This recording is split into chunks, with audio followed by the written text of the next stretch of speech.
ലഹരിവിരുദ്ധ ബോധവൽക്കരണ സന്ദേശ യാത്രയുടെ ഭാഗമായി എഫ്രാത്ത ഗോസ്പൽ മിനിസ്ട്രി ഒരുക്കുന്ന അനുഗ്രഹിക്കപ്പെട്ട കവല പ്രസംഗങ്ങളും സന്ദേശങ്ങളും ഗാനങ്ങളുമാണ് ഈ ദേശത്തിലും വന്നു ചേർന്നിട്ടുള്ളത്.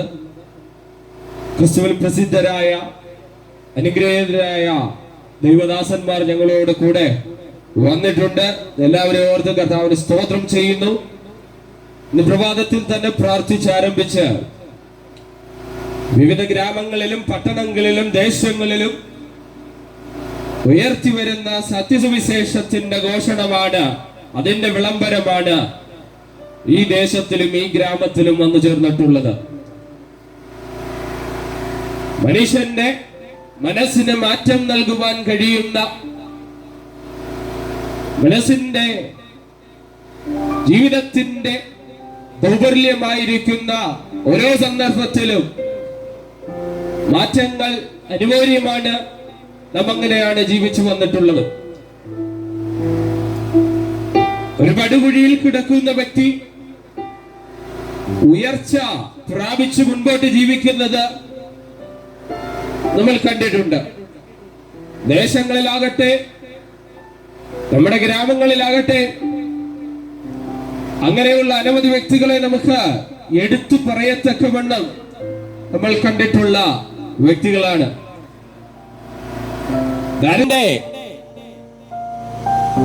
ഭരണഘടനയല്ല, മറിച്ച് സത്യമായ ഒരു മാർഗനിർദ്ദേശമാണ് ഈ കവലങ്ങളിലും ദേശങ്ങളിലും ഞങ്ങൾ ഉയർത്തി പറയുന്നത്. അനുഗ്രഹിക്കപ്പെട്ട അനേക വ്യക്തികൾ, ചെറുപ്പക്കാർ ഇവിടെ വന്നിട്ടുണ്ട്. വിവിധ ദേശങ്ങളിലും പട്ടണങ്ങളിലും വിളിച്ചു പറയുന്ന ഒരു മർമ്മപ്രധാനമായ സത്യം ഈ കവലയിലും ഞങ്ങൾ ഉയർത്തുവാൻ താല്പര്യപ്പെടുന്നു. ഒരു മനുഷ്യൻ പാതാളത്തിലേക്ക് വീണു പോകുമ്പോൾ സഹമനുഷ്യനാണ് അതിനെ കരകയറ്റേണ്ടുന്നത്. ഒരു വ്യക്തി മദ്യപാനത്തിലേക്ക് ആഴ്ന്നു പോകുമ്പോൾ നമ്മൾ നോക്കി നിൽക്കുന്നതല്ല ദൈവസ്നേഹം എന്ന് പറയുന്നത്, മറിച്ച് അഭാവത്തിന്റെ പടുകുഴിയിലേക്ക് വീഴുമ്പോഴും കരം കൊടുത്ത് കയറ്റുവാൻ കഴിയുമെങ്കിൽ മനുഷ്യ, നീയാണ് മനുഷ്യൻ. സ്വന്തം കാര്യം മാത്രം നോക്കി, സ്വന്തം കുഞ്ഞുങ്ങളെ മാത്രം വളർത്തി ദേശത്തിൽ അഭിമാനപൂരിതമാക്കാമെന്ന് ചിന്തിക്കുന്നുണ്ടെങ്കിൽ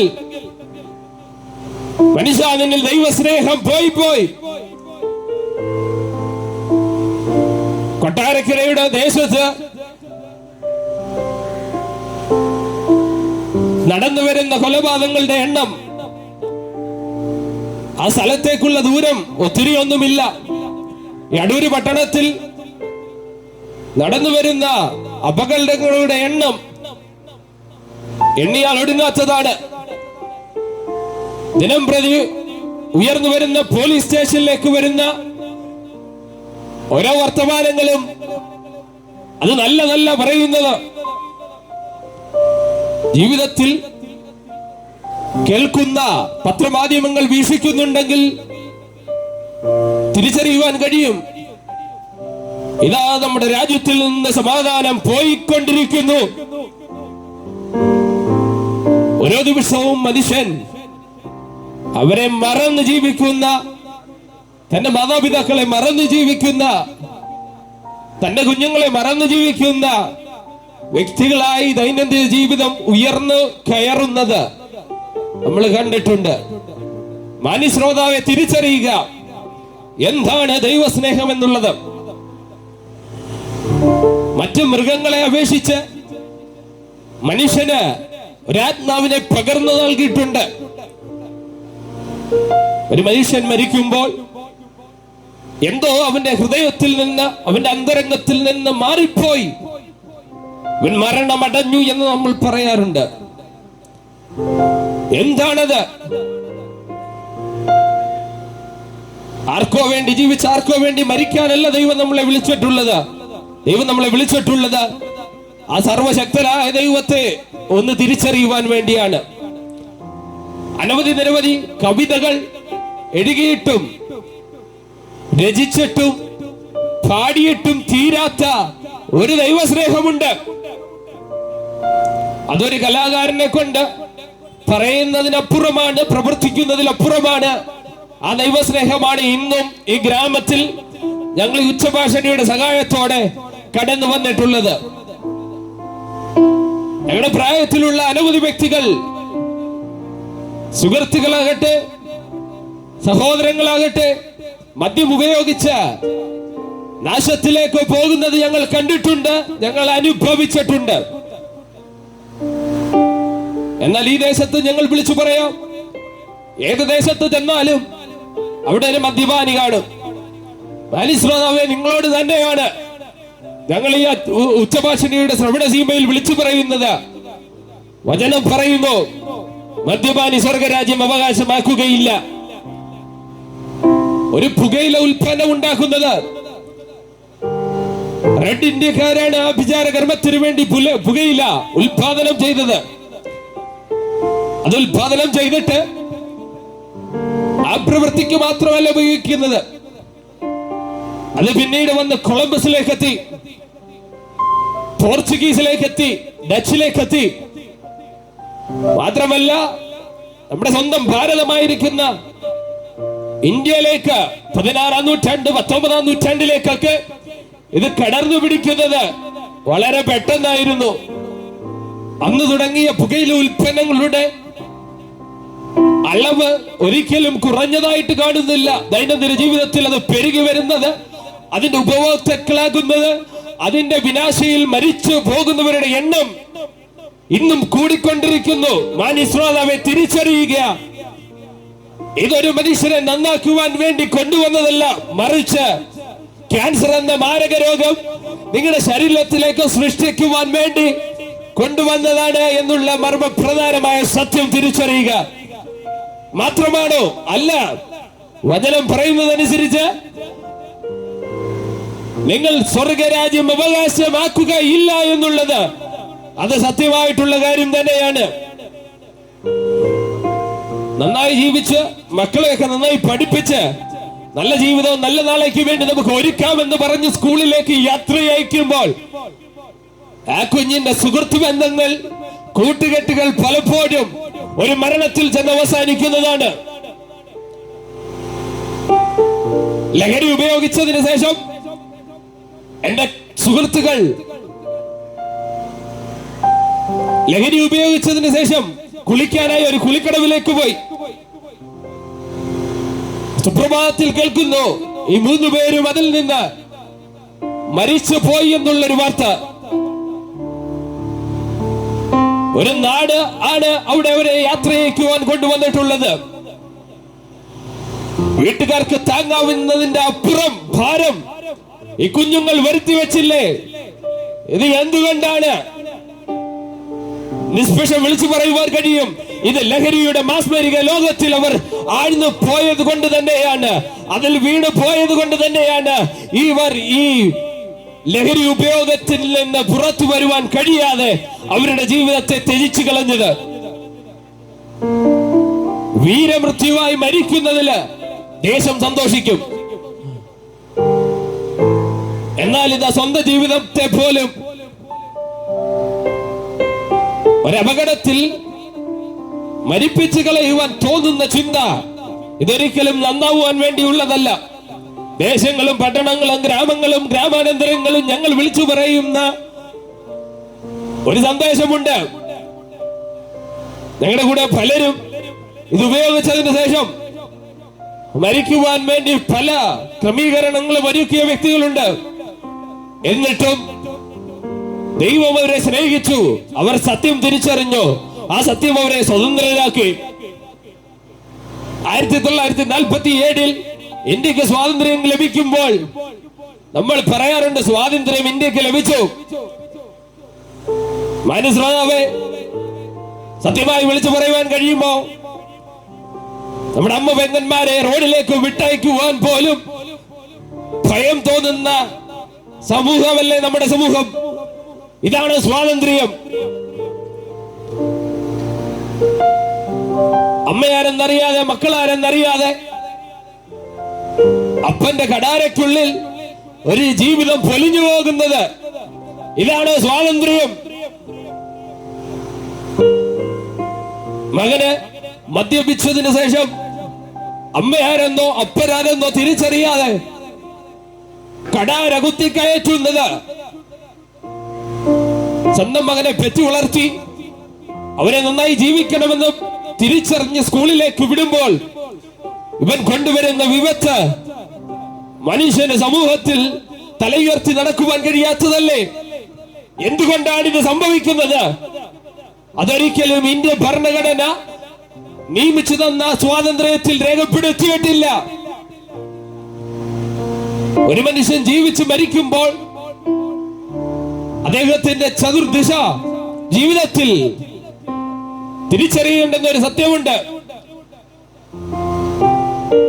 ബാല്യം, യൗവനം, ഇങ്ങനെ തുടങ്ങി വാർദ്ധക്യത്തിൽ വന്ന് അവസാനിക്കുമ്പോഴും തിരിച്ചറിയുക മാനുശ്രോതാവേ, എവിടെയോ ആരോ കുരുക്കിൽപ്പെട്ടതുപോലെ മദ്യത്തിന്റെ ആസക്തിയിൽ മുങ്ങിത്താഴുന്നുണ്ടെങ്കിൽ സർവശക്തനായ ദൈവത്തെ തിരിച്ചറിയുക. ആ ദൈവത്തിന് മാത്രമേ നിങ്ങൾ അതിൽ നിന്ന് കരകയറ്റുവാൻ കഴിയത്തുള്ളൂ. അതേതാണ് ദൈവം? 1000 കോടി ദൈവങ്ങളുടെ പിന്നാലെ പോയ വ്യക്തികൾ ഞങ്ങളുടെ കൂടെയുണ്ട്. അവിടെ ഒന്നും കിട്ടിയിട്ടില്ലാത്ത ഒരു സമാധാനം അവർക്ക് എവിടെ നിന്ന് കിട്ടി? അവർക്ക് നന്നായി ജീവിക്കണം, ദേശത്തിൽ നല്ല പേരെടുക്കണം എന്നുള്ള ചിന്ത എവിടുന്ന് കിട്ടി? അതിനെ കൊണ്ടുവന്ന ഒരു ഗ്രന്ഥമുണ്ടെങ്കിൽ അത് ഞങ്ങൾ അത്യുച്ഛസ്വരം വിളിച്ചു പറയുന്ന വേദപുസ്തകം അഥവാ ബൈബിൾ മാത്രമാണ്. ജയിലിൽ കിടക്കുന്ന വ്യക്തിയായിരുന്നാലും ഒട്ടും ഭയമില്ലാതെ കല്ലറകൾ തോറും വസിക്കുന്ന വ്യക്തികളായിരുന്നാലും പോലീസിനെ ഭയമില്ല, നാട്ടിലാരെയും ഭയമില്ലാതെ നെഞ്ചും നെച്ചിയും കൊടുക്കുവാൻ തയ്യാറെടുക്കുന്ന മാന്യ ശ്രോതാവേ, എന്തോ മരണം നിങ്ങളെ മാടി വിളിക്കുമ്പോഴും നിങ്ങൾക്ക് ഭയം തോന്നത്തില്ല. എന്നാൽ ഒറ്റയ്ക്കാവുമ്പോൾ മനസ്സിന്റെ അകത്തൊരു ഭീതിയാ. ഞാൻ എവിടോ കുരുക്കിൽ പെട്ടുപോയി, ഞാൻ എവിടോ പെട്ടുപോയ ഒരവസ്ഥയില്ലേ? അത് ഈ മദ്യം വരുത്തിവെച്ച ഒരു വിനാശം തന്നെയാണ്. കുടുംബത്തിൽ നിന്ന് സമാധാനം പോയി പോകുന്നത് മദ്യം വരുത്തിവെച്ച നാശം തന്നെയാണ്. സമൂഹത്തിൽ വിപത്തുകൾ ഉണ്ടാക്കുന്നത് മദ്യം വരുത്തിവെച്ച നാശം തന്നെയാണ്. ഇന്ന് പകൽ ഈ ദേശത്ത് ഞങ്ങൾ വിളിച്ചു പറയുക, സഹോദര, നിങ്ങളോട് തന്നെ, ദേശനിവാസികളെ നിങ്ങളോട് തന്നെ, ആരെങ്കിലും മദ്യത്തിന്റെ അടിമയിൽ കിടക്കുന്നുണ്ടെങ്കിൽ ഒരു സർവർത്ഥമാനം വിളിച്ചു പറയട്ടെ, ഒരു സർവശക്തനായ ദൈവം ഇന്നും ജീവിക്കുന്നുണ്ട്. ചരിത്രങ്ങൾ അത് രേഖപ്പെടുത്തുന്നു. സമാധാനം അന്വേഷിച്ച് പല മതഗ്രന്ഥങ്ങളും തിരിഞ്ഞു നോക്കി, പല ഗ്രന്ഥങ്ങളും ഞങ്ങൾ ആശ്രയിച്ചു. പഠനമുറികൾ ഞങ്ങൾ പലപ്പോഴും ചിന്തിക്കുവാൻ തുടങ്ങി, എവിടെയാണ്, ആരാണ് സമാധാനം നൽകുന്നത്? എവിടെ കുഴിയിൽ വീണുപോയതുപോലെ, പെട്ടുപോയതുപോലെ ഒരവസ്ഥ. മദ്യത്തിൽ എങ്ങനെയോ അകപ്പെട്ടു. എന്നാൽ ആരാണ് അതിൽ നിന്ന് കരകയറ്റുവാൻ കഴിയുന്നത്? അതൊരിക്കലും മറ്റു ഗ്രന്ഥമല്ല ഞങ്ങളെ രേഖപ്പെടുത്തിയിട്ടുള്ളത്. ഒരു ഗ്രന്ഥം ഇങ്ങനെ വിളിച്ചു പറയുന്നു, മനുഷ്യന് നിത്യ രാജ്യം വേണമെങ്കിൽ അനേക പേരെ കൊല്ലുവാൻ താല്പര്യപ്പെടണം. നിങ്ങൾക്ക് സുഖഭോഗങ്ങൾ വേണമെങ്കിൽ നിങ്ങൾ ഇവിടെ സുഖമായിട്ട് ജീവിക്കണം എന്നൊക്കെ ഉള്ളത് തെറ്റായ ചിന്തയാണ്. എന്നാൽ മറ്റൊരു ഗ്രന്ഥം ഞങ്ങളെ രേഖപ്പെടുത്തിയത് ഇങ്ങനെയാ, നിന്നെ പോലെ തന്നെ നിന്റെ അയൽക്കാരനെയും സ്നേഹിക്കുക എന്നുള്ള വാർത്ത. സ്നേഹമാണ് അഖിലസഹകര മൂല്യമിൽ എന്ന് അനവധി കവി കർത്താക്കൾ പറഞ്ഞിട്ടുണ്ട്. എന്നാൽ ഇന്ന് പകലും ഞങ്ങൾ വിളിച്ചു പറയട്ടെ, സ്നേഹസ്വരൂപിയായ സർവശക്തനായ സർവവ്യാപിയായ സർവേശ്വരൻ അഖില ഉലകത്തെ നിർമ്മിച്ച യേശു ക്രിസ്തു തന്നെയാണെന്നുള്ളത് വാസ്തവം തന്നെ. ഇതിലേക്ക് 2024 വർഷങ്ങൾക്ക് മുൻപ് ആ സർവശക്തനായ ദൈവം തന്റെ മഹിമകളെ വെടിഞ്ഞ് മനുഷ്യരൂപമെടുത്ത് ഭൂമിയിൽ അവതരിച്ചത്, മനുഷ്യന്റെ പാപത്തിനു വേണ്ടി മരിച്ചത് ഇന്ന് നാം സുഖമായി ജീവിക്കുവാൻ വേണ്ടി തന്നെയാണ്. അതൊരിക്കലും മദ്യത്തിൽ സുഖം കണ്ടെത്തുന്നതല്ല, പുകയിലയിൽ ഒരു സുഖം കണ്ടെത്തുന്നതല്ല, ലഹരി പദാർത്ഥങ്ങളിൽ ഒരു സുഖം കണ്ടെത്തുന്നതല്ല. മറിച്ച് ആ സർവശക്തനായ ദൈവത്തിന്റെ നാമം വാഴ്ത്തിപ്പാടുമ്പോഴാണ് ആ മനുഷ്യൻ ഒരു നല്ല വ്യക്തിയായി തീരുന്നത്. യേശു ക്രിസ്തു മരിച്ചത് നമുക്ക് വേണ്ടിയാണ് എന്നുള്ള ഈ നല്ല വാർത്തയാണ് നമ്മുടെ ഹൃദയത്തിലേക്ക് നാം സ്വാഗതം ചെയ്യേണ്ടുന്നത്. മനസ്രോതാവേ, പട്ടിണിയാണെങ്കിലും ദാരിദ്ര്യമാണെങ്കിലും കടഭാരമാണെങ്കിലും ഇപ്പോൾ പലരും കയറെടുക്കുന്നതിന്റെ വക്കിലല്ലേ? എന്തു വന്നാലും മനസ്സിലൊരു കരുത്ത് കിട്ടാതെ വണ്ണം കയറെടുത്ത് എങ്ങനെങ്കിലും ആത്മഹത്യ ചെയ്യണമെന്ന് അനവധി വ്യക്തികൾ ചിന്തിക്കുന്നതിന്റെ പിന്നിലുള്ള ഛേദവികാരം എന്ന് പറയുന്നത് അവർക്ക് ഈ ലോകത്തിൽ ആരെയും ബോധിപ്പിക്കേണ്ടുന്ന കാര്യമില്ല. ഒരു കടഭാരം വരുമ്പോൾ ആരെയും ബോധിപ്പിക്കേണ്ടുന്ന കാര്യമില്ല. സ്വയം ആത്മഹത്യയാണ് അവരുടെ മുൻപിൽ എന്ന് അവർ കാണുന്നത്, വിളിച്ചു പറയുന്നത്. മാന്യശ്രോതാവെ, നിങ്ങളെ സ്നേഹിക്കുന്ന ഒരു സർവശക്തനായ ദൈവമുണ്ട്. നിങ്ങളുടെ മേലൊരു അധികാരമുള്ള ഒരു സർവശക്തനായ ദൈവമുണ്ട്. നിങ്ങൾക്കൊരു സൗഖ്യം നൽകി തരുന്ന ഒരു സർവശക്തനായ ദൈവമുണ്ട്. ആ ദൈവം മറ്റാരുമല്ല, ഇന്നേക്ക് 2024 വർഷങ്ങൾക്ക് മുൻപ് ഈ ഭൂമിയിൽ അവതരിച്ച, ഈ പാർത്തലത്തിൽ ജനിച്ച എല്ലാ വ്യക്തികൾക്കും വേണ്ടി, സർവ്വലോകത്തിലെ എല്ലാ വ്യക്തികൾക്കും വേണ്ടി മരിച്ചടക്കപ്പെട്ട 3 നാൾ ഉയർത്തെഴുന്നേറ്റ യേശു ക്രിസ്തു മാത്രമാണ്. ആ യേശു ക്രിസ്തുവിൽ മാത്രമാണ് വിശ്വസിക്കുക എന്നുള്ളത്. ആ യേശു ക്രിസ്തുവിൽ മാത്രമാണ് നിങ്ങൾ പ്രാർത്ഥിക്കേണ്ടുന്നത്. ആ യേശു ക്രിസ്തുവിൽ മാത്രമാണ് നിങ്ങളുടെ പ്രാർത്ഥന അർപ്പിതങ്ങൾ നടത്തേണ്ടുന്നത്. അങ്ങനെ നടത്തുവാൻ തയ്യാറായി കഴിഞ്ഞാൽ നിങ്ങളുടെ ജീവിതത്തിൽ സർവ്വമാറ്റവും കൊണ്ടുവന്ന് ആത്മഹത്യ പോലുള്ള കെടുതിയിൽ നിന്ന് നിങ്ങളെ വലിച്ചു മാറ്റി ജീവിതത്തിലേക്ക് നയിക്കുവാൻ കഴിവുള്ള ഒരേ ദൈവമുണ്ടെങ്കിൽ, ഈശ്വരനായ സർവശക്തിയായ ഒരു സർവരൂപിയായ ദൈവം, അത് യേശു ക്രിസ്തു മാത്രമാണ്. ആ യേശു ക്രിസ്തുവിൽ മാത്രം നിങ്ങളുടെ ജീവിതത്തെ കൊടുക്കുവാൻ തയ്യാറാകുന്നു എങ്കിൽ നിങ്ങളുടെ ജീവിതത്തിന് സർവേശ്വരൻ ഒരു വലിയ അനുഗ്രഹവും ഒരു വലിയ മാറ്റവും ഉണ്ടാക്കുമെന്നുള്ളത് സത്യമായ കാര്യം തന്നെയാണ്. അങ്ങനെ അനുഭവിച്ചു വന്ന വ്യക്തികൾ ഞങ്ങളോടൊപ്പം ഇവിടെയുണ്ട്. മാന്യശ്രോതാവെ, തിരിച്ചറിയുക, നമ്മുടെ ജീവിതം ക്രിസ്തു ആഗ്രഹിക്കുന്നത് പോലെ, നമ്മുടെ മന്ദിരം ക്രിസ്തു വസിക്കുന്ന മന്ദിരം എന്നതുപോലെ നമുക്കാക്കി തീർക്കുവാൻ വേണ്ടി സർവശക്തനായ ദൈവം നമ്മളെ സഹായിക്കട്ടെ, അതിനുവേണ്ടി നമ്മളെ ഒരുക്കട്ടെ എന്ന് പറഞ്ഞുകൊണ്ട് എന്റെ വാക്കുകൾക്ക് ഞാനിവിടെ ഉപസംഹാരം കുറിക്കുന്നു. സർവേശ്വരൻ എല്ലാവരിലും കടാക്ഷിക്കുമാറാകട്ടെ.